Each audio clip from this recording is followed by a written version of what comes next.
باللہ من الشیطان الرجیم بسم اللہ الرحمن الرحیم یا ایہا الناس اعبدوا ربکم الذی خلقکم والذین من قبلکم لعلکم تتقون۔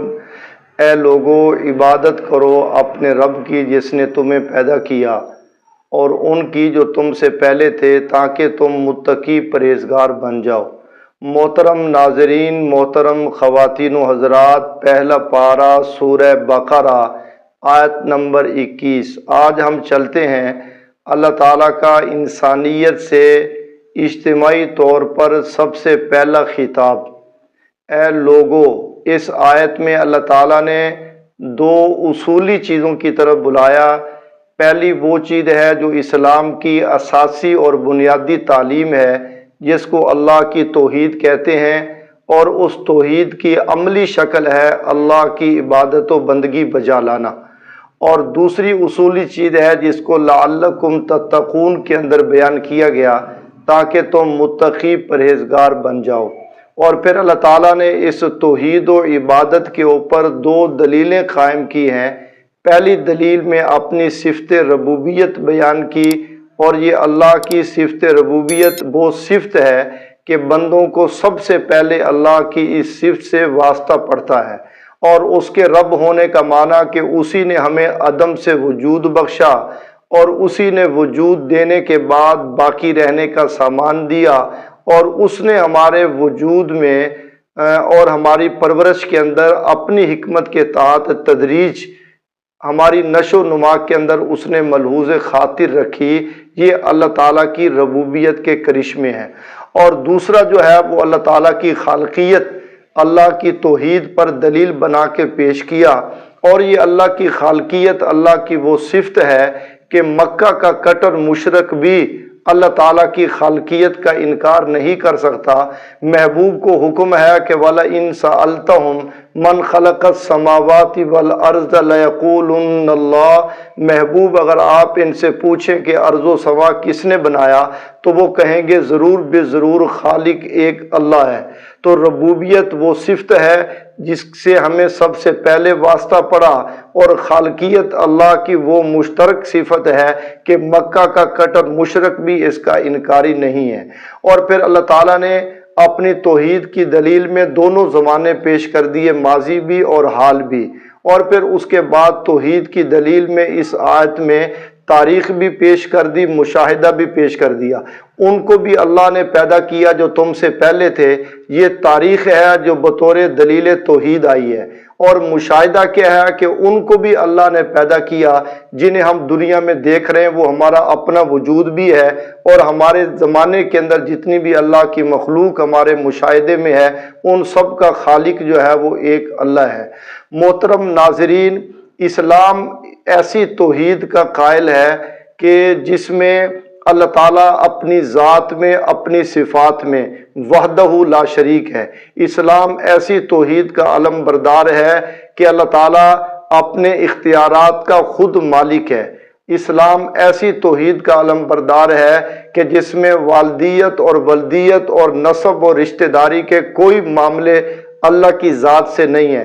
اور اسلام ایسی توحید کا قائل ہے کہ جس کے اندر اللہ کا کوئی ہمسر، ہم پلہ و ہم نوالا اور ہم سر اللہ تعالیٰ کا نہیں ہے۔ صرف اللہ تعالیٰ کی ذات، اپنی ذات اور اپنی صفات کے اندر جو ہے وحدہ لا شریک ہے۔ توحید کیا چیز ہے؟ حضرات انبیاء علیہ السلام کی مشترکہ دعوت ہے۔ توحید کیا ہے؟ ملت ابراہیمی کا سب سے بڑا شعار ہے۔ توحید کیا ہے؟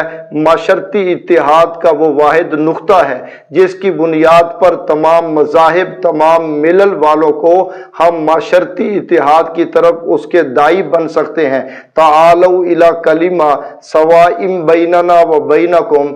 اے یہودیو، اے عیسائیو، آ جاؤ ایک اس کلمے پر جس پہ ہم اپنے معاشرتی اتحاد کی بنیاد رکھیں کہ جس میں اللہ کے سوا کوئی عبادت کے لائق نہیں، تمہارے ہاں بھی اور ہمارے ہاں بھی۔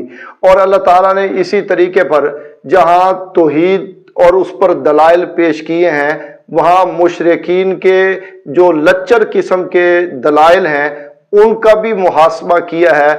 مثلاً وہ ایک یہ کہا کرتے تھے کہ شرک بہت پرانا چلتا آ رہا ہے، تو اللہ تعالیٰ نے قرآن مجید میں ان کی اس لچر دلیل کا تعاقب کیا کہ تم یہ فیصلہ کرو کہ توحید پرانی ہے یا شرک پرانا ہے۔ توحید جناب آدم علیہ السلام سے دنیا میں چلی ہے اور شرک تو قوم نوح سے آیا، ان دونوں کے درمیان جو ہے وہ 1000 سال کا اور کم و بیش اس سے بھی زیادہ فاصلہ ہے۔ تو اس لیے اگر نئے پرانے کی بنیاد پر فیصلہ کرنا ہے تو توحید پرانی ہے اور شرک نیا ہے۔ اور دوسرا یہ کہا کرتے تھے کہ یہ شرک ہمارے آباء و اجداد سے چلتا آ رہا ہے۔ اللہ تعالیٰ نے ان کا جواب دیا کہ تمہارے آباء و اجداد میں تمہارا سب سے پہلا باپ دادا کون ہے؟ تو یقیناً پہلا باپ دادا تو جناب آدم علیہ السلام ہے۔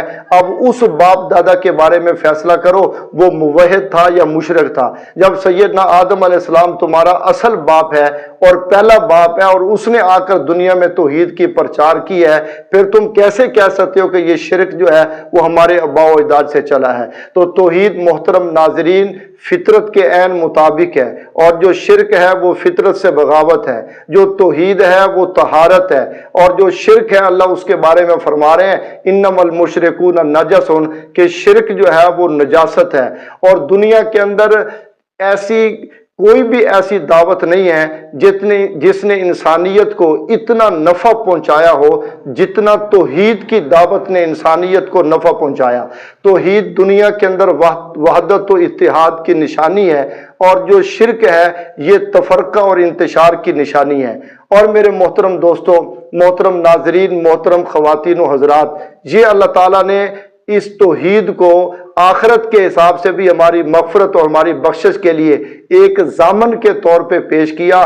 جب نبی پاک صلی اللہ علیہ وسلم شب معراج سے واپس دنیا میں آنے لگے تو اللہ نے اپنے محبوب کی امت کے لیے جو تحفہ پیش کیا وہ کیا تھا کہ محبوب تیرا جو امتی اپنی پیشانی کو داغ شرک سے بچا کے آئے گا، میں رب اپنی ضمانت سے اسے جنت میں داخل کروں گا۔ تو قرآن مجید نے توحید کی بنیاد پر یا ایھا الناس کا خطاب انسانوں کو دے کے یہ بتا دیا کہ انسانیت کا کمال توحید سے وابستہ ہے، اور جو شرک ہے یہ انسانیت کے اوپر ایک بدنما داغ ہے۔